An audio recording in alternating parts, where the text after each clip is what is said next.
when we talk about the divisibility, we actually divide an integer with another integer and we get some result.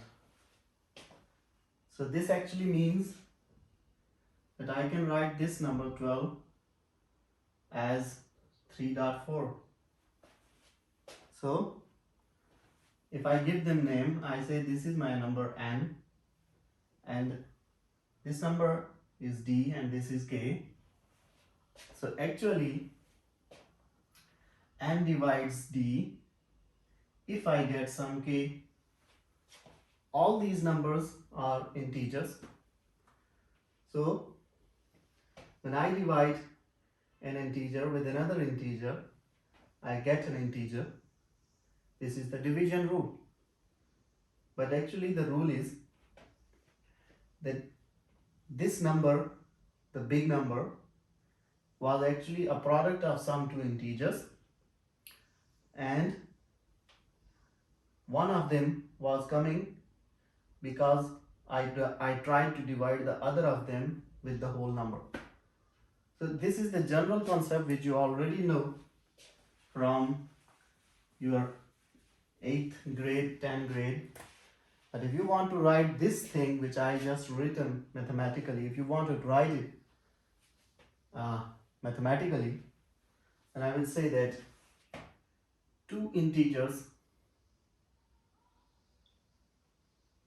say n and d, and such that the one which is coming down, if you are writing n divided by d, I told you already that the one in the denominator must always not be equal to 0. So you will mention that such that d is not 0. Then n is divisible by 3. Then n is divisible by d. This is the mathematical version of the same stuff which we have done. N is divisible by d if and only if. IFF means if and only if n equals some integer of the form d times an integer. Means if you can write n equals to d into some integer, and let me say this integer is k, that is d dot k. If you can write a number n into this form, then you can simply say that this number n, the whole number, is divisible by this number d, and I am getting something out of it which is k. All these three are integers. This expression means the number n is divisible by the other, or in other way you can read this, that this number d divides n. So mathematically you write d divides n if and only if the number n equals to d times some integer k. This is the mathematical version of this whole theory. There is a theorem for all integers a, b. A divides b means mathematically you will write a divides b. So you can write both ways. If you are writing a is divisible by b, the equality will change. If you are writing a divides b, the equality will change because these things are changing. A is divisible by b, and in this case a divides b. Now I already know the definition of a divides b. If a divides b, this is only possible that b equals to some integer a dot some integer k. This is the only possibility. This is the definition of divisibility we just wrote in the previous lines. Since a is greater than 0, b is greater than 0, this simply means k is greater than 0, because you are doing the product of b, you are getting b equals to a dot k. So you are actually getting a value b greater than 0. This is only possible if both of them are greater than 0 or both of them are less than 0. Something is negative, another is positive, then you will get a negative answer. The case is if first one is positive, the other is negative, the answer will be negative. Now I know the answer. This is not possible because this is the answer and this is greater than 0. So negative is not possible. If negative is not possible, then both these possibilities are excluded. And if both of them are excluded, then the only possibilities I have, either both of them are negative, both of them are positive. Now these two are already excluded because b is positive, a negative result is not possible, and both of them are negative are also excluded because I know about the a is positive here. So I know that a can never be negative, so both of them can never be negative. This also possibility, these are ruled out. Only left possibility is that both of them are positive. So k is positive. What does that mean? K greater than 0 simply means k is greater than or equal to 1. Or I can write it in the other order like this. Now if I multiply this equation, 1 by a number a which is greater than 0, then equality will not change. AK.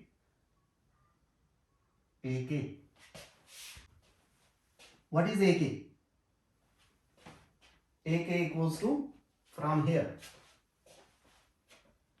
AK equals to greater than 1. AK equals to B. So I can simply say that A is less than or equal to B because AK equals to B from A, from the equation A. That's what I wanted to prove. The only divisors of 1 are 1 and minus 1. Only divisors of 1 are 1 and minus 1.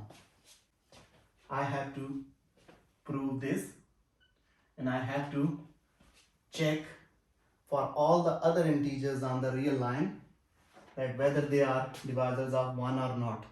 First I have to prove for these two that 1 and minus 1 are divisors of 1. This is first step. So case 1, prove for 1 and minus 1, and case 2 is prove for all m belong to the real line where m is an integer. So for this one, I know the rule that if I can write an integer n into the form d dot k, then I can say that this integer has a divisor d. For 1, this is my d and this is my n for only 1. So I am saying n is 1 and d is minus 1. So can I, using this data, can I build up this equation? N is 1, d is 1. Can I have any integer, positive integer, which when I multiply with this 1 and gives me 1, I have a positive integer 1. Yes. So 1.1 gives me 1. This means this is true. Now I have to build this equation for the second divisor d. This is d1, first divisor. This is second divisor d2. Okay, for the second divisor, I want to find an integer. My n is 1, both cases, everywhere. In all the theorem, n will remain 1. N is 1 and my divisor is negative 1. Can I build up this equation? N is 1, divisor is negative 1. I need to find another integer. What are the integers? Integers are coming from negative to positive infinity. So I need to find another integer such that when I multiply them together, my result should be 1.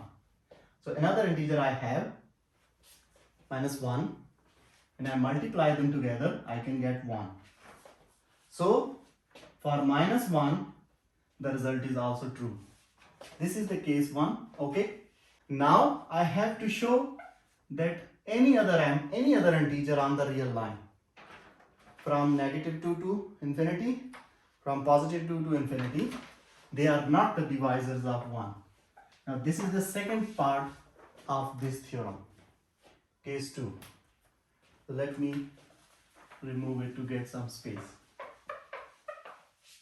So the second part is that 1 has no other divisor except 1 and minus 1. So I have to prove, actually I have to prove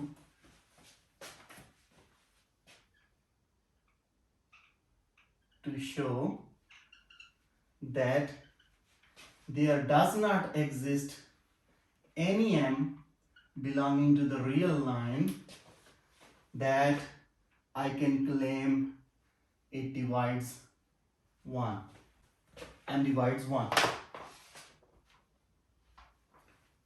So I have to prove that there is no any m except 1 and minus 1 which can divide 1.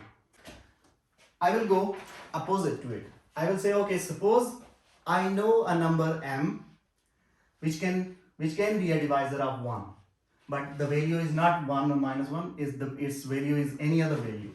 So I will assume that, suppose I will go opposite as a counter case. Suppose there exists, I am saying now this was, I actually wanted to prove there does not exist, but I am saying suppose there exists an m from the real line whose value is other than, m is other than 1 or minus 1, and such that m divides 1. M divides 1, this means m divides 1, this means this number can be written as a product of this number m and some integer. Let me say there is another integer n. When I multiply that integer with this integer, they multiply together and they give me a result 1. So if there exists an m, then there must exist another integer n such that the product of both of them will give me a result 1. If there does not exist any m, then there is no possibility of any other n to multiply together and give me answer 1. So forget about 1 and minus 1. In my mind, I am assuming any other number, which is true for this case, so I am going opposite. And finally, I will fail to find any other number other than 1 and minus 1. So this is what actually I am planning to do. I am trying to go opposite, and I want to fail myself to prove this theorem.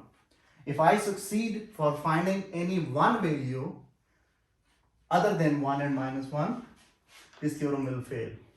Now focus on this equation. Now I am actually saying 1 equals to m dot n. This is plus 1, okay? So for this equation A, if m is positive, n is negative, the product of m and n will give me a negative value, negative 1 say, which is not possible. So this case is ruled out. Similarly, m is negative, n is positive, this will give me a negative value. This is ruled out because this is a positive answer. So these both possibilities are ruled out for this equation.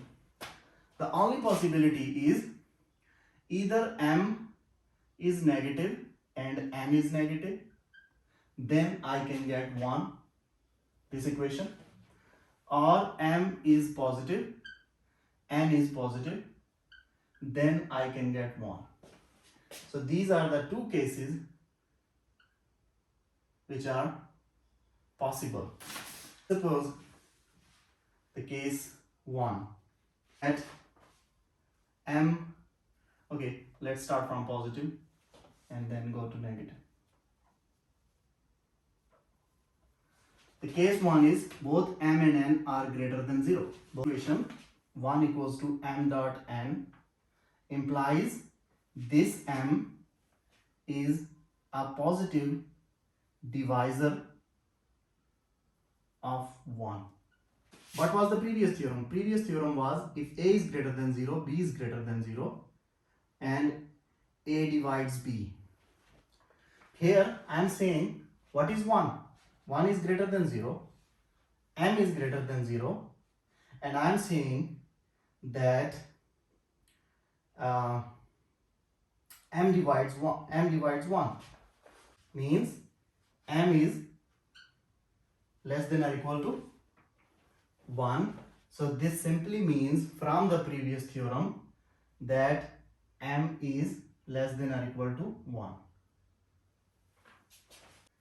But I also know that m is positive, means m is greater than 0, means m can only be 1 or greater than 1. But here I am saying m can be less than or equal to 1. So this simply means that m can be greater than or equal to 1. This equality simply is m is greater than or equal to 1. And also m is less than or equal to 1. What does that mean? It simply means that m is equal to 1. Or you can say on the real line, this is real line and this is a point m, and I am saying there is a number which is greater than this and there is a number which is less than this. This is only possible if the number is found on this position also.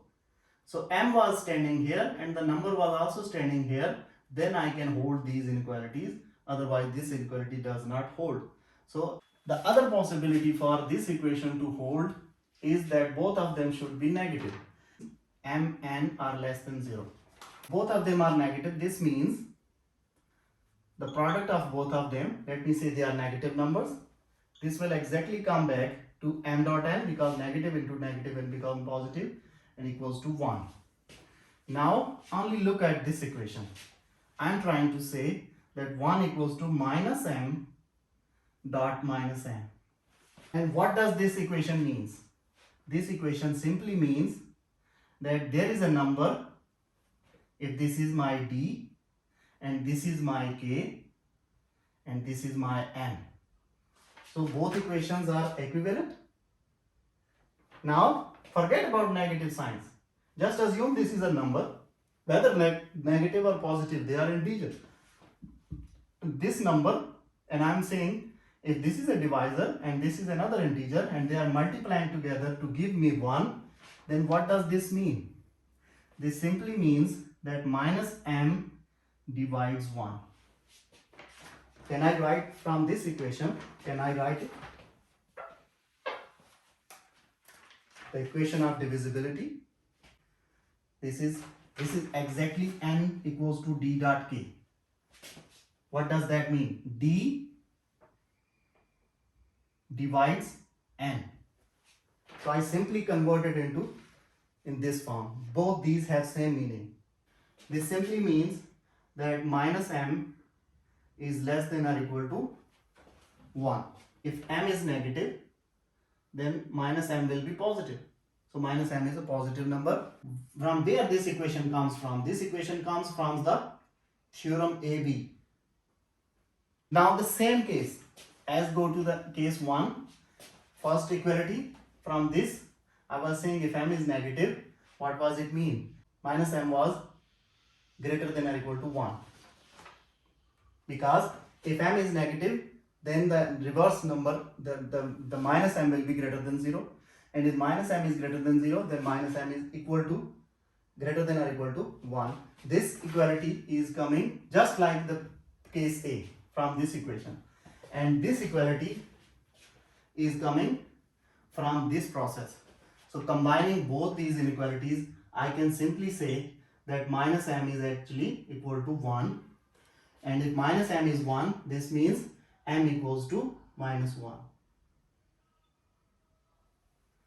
And I came to the conclusion that whatever is coming in my mind, whatever the value of m is coming in my mind, the final result for m can only be either 1. For the case 1, we proved that m is equal to 1. And for the case 2, we proved that m is equal to minus 1. So only possibility is 1 or minus 1 to be the divisors of a number 1.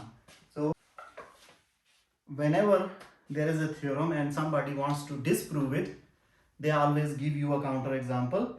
And there are many published articles in literature that somebody, he tried to work on 10-20 pages to build a theorem. He gave a theorem, and after 10 years, 20 years, another person, he came up with one single line example, and he said that I have found one example which does not hold for this theorem, therefore the whole 20 pages are invalid because of one line example. So in case if you want to disprove a theorem, and if the theorem is valid for all the, if the theorem statement is said for all the values, you simply need to find one counter example and you are done. Until you are failed to find one counter example, the theorem remains valid. The negation of divisibility, it simply means, the definition is, if I want to say that D does not divide n, then I will simply write that D does not divide n. So just cross this division sign. And one important thing is, this symbol is different from this symbol. If I am writing A divided by B, this simply means any number, any real number. It can be a decimal number, it can be integer, it can be a complex number. But when I am writing this symbol, this simply means an integer answer. This is the sign for divides, and this is a division. So there is a difference between division and divides. A divides or a divisor means all the parts must be integer, and a division means you can get any answer. A division means you are dividing 13 by 4 and you can get any answer in point. But a divisor means you can simply divide something if it has a ratio. If it has a ratio like this. So you can see all the components are integers. But in this case, the result of this, if I say this is 3.2, then this is not an integer.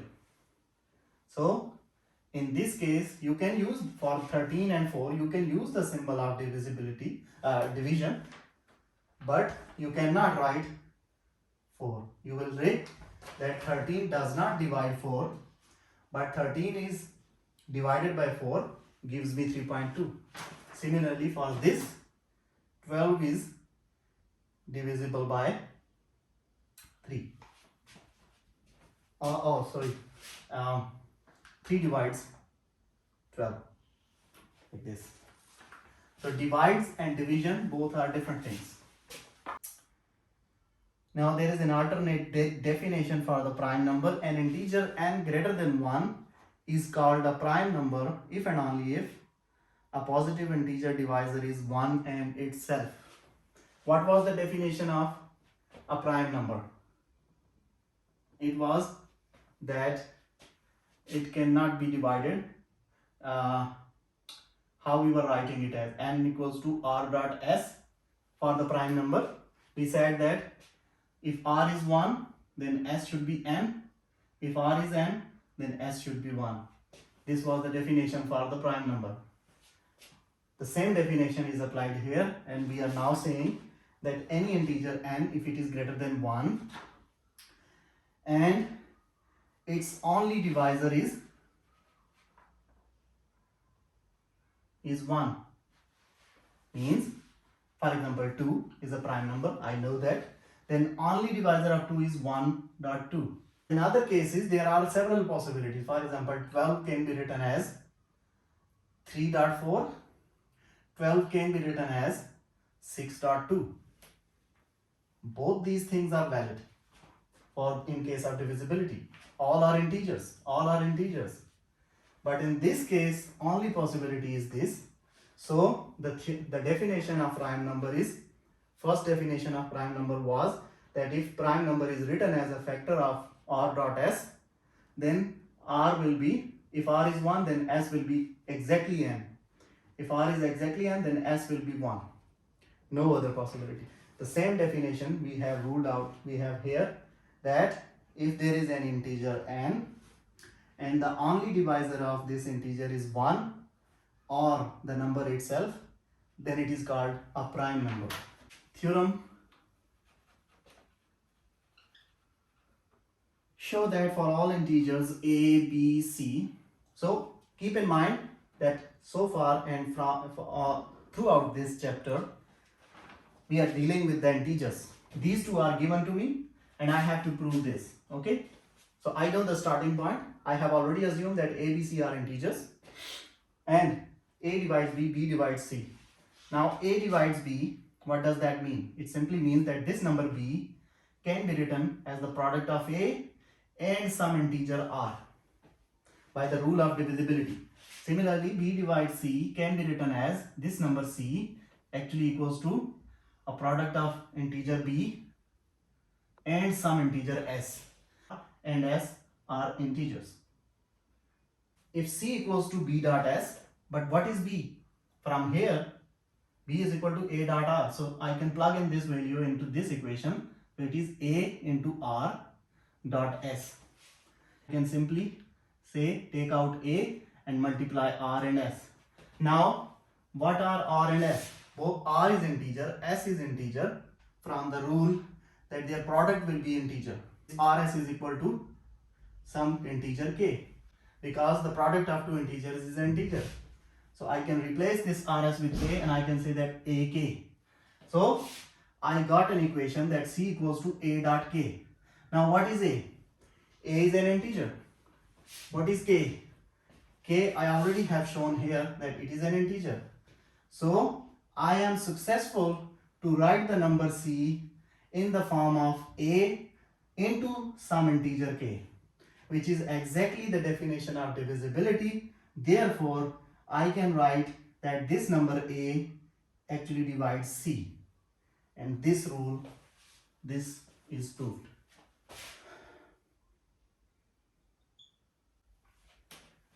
Any integer n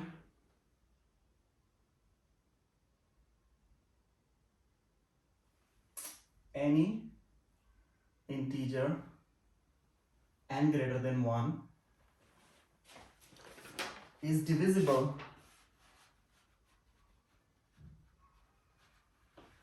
by prime number. Say n is greater than 1, this is given and it is an integer. Case 1, if this n is a prime number, if you have an integer, if it is not a prime number, then it will be a composite number. An integer, if not prime number, then it will be composite. So I have two cases, A and B. Either this n can be a prime number. If it is not a prime number, then it will be a composite number. So I am saying that suppose I don't know about n, what n we are talking, it is a general n. If n is a prime number, it is divisible by a prime number. Because I said that if 2 is a prime number, then 2 is divisible by 2. But in case n is not a prime number, then what will be the situation? The case B, what if n is not prime? It means n will be composite. If n is not prime, then n will be composite.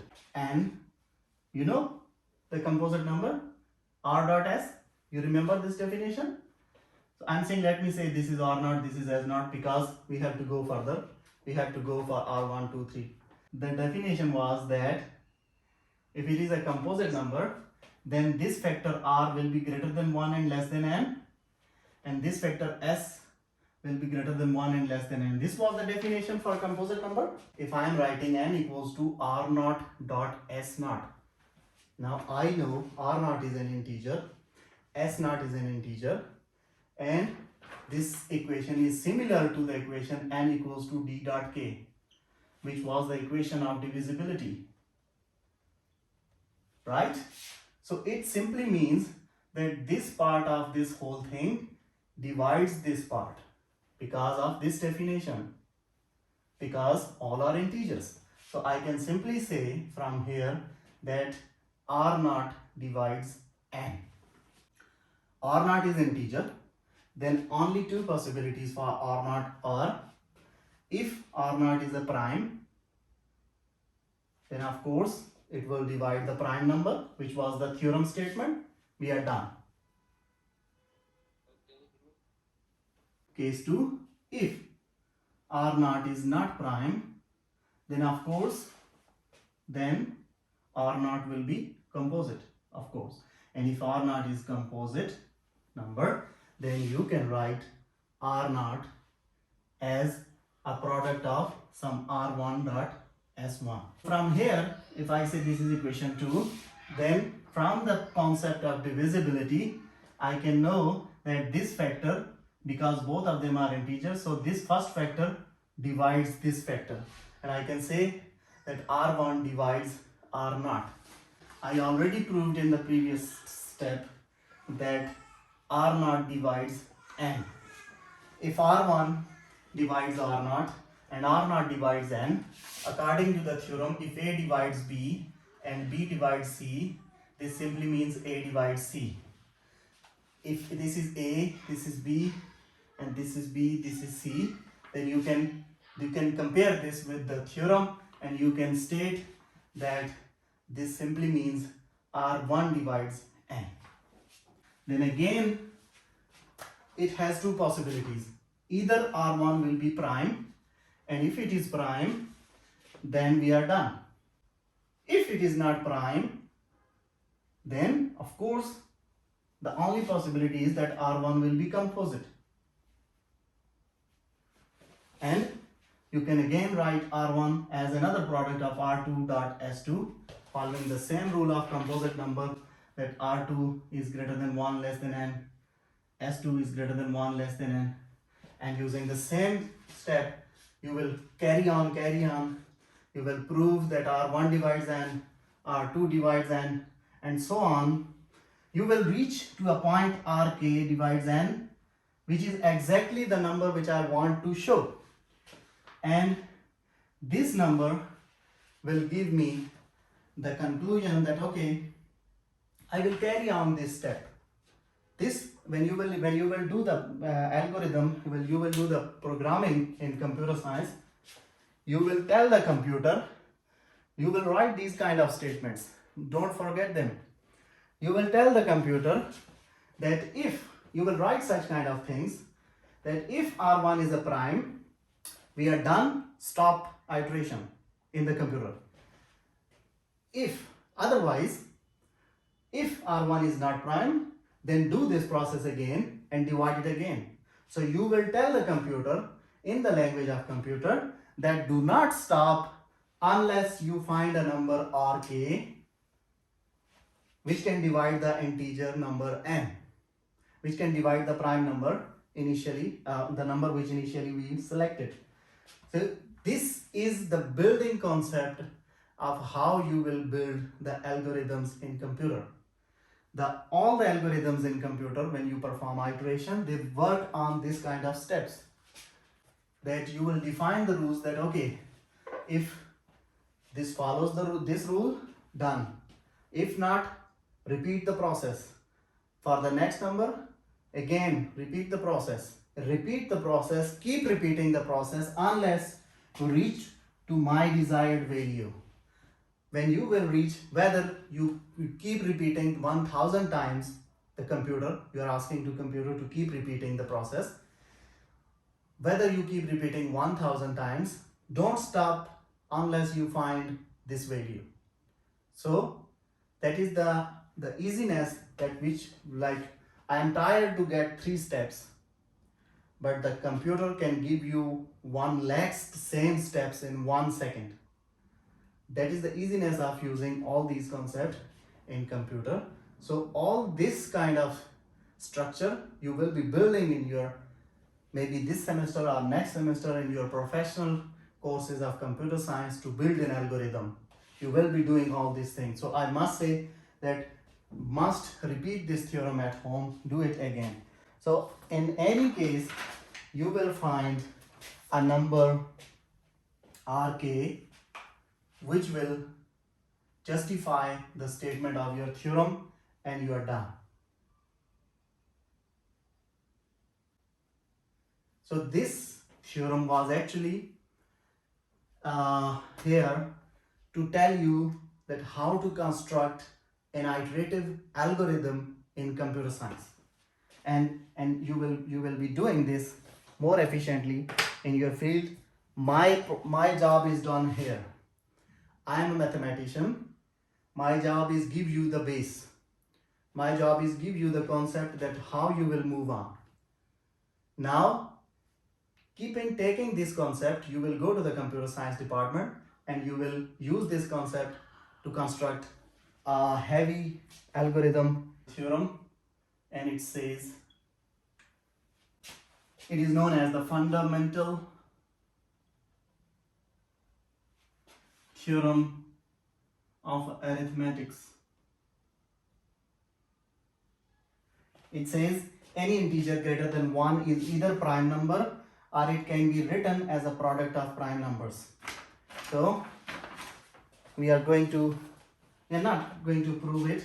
The mathematical statement of this theorem is any integer can be written as the product of, like this, p2, e2, and so on, pk, ek. Here we don't need to prove this theorem.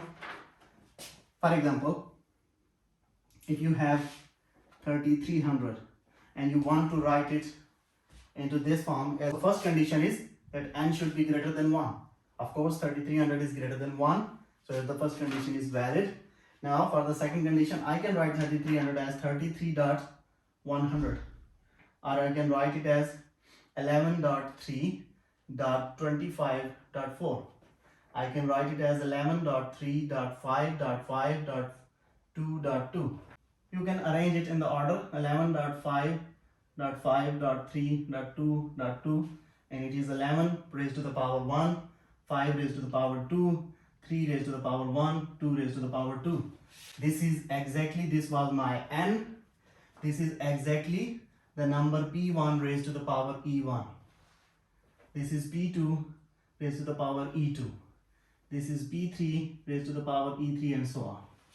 So any number, it can be, if it is greater than 1, then it can be written into this form. This is the basic fundamental theorem of arithmetics.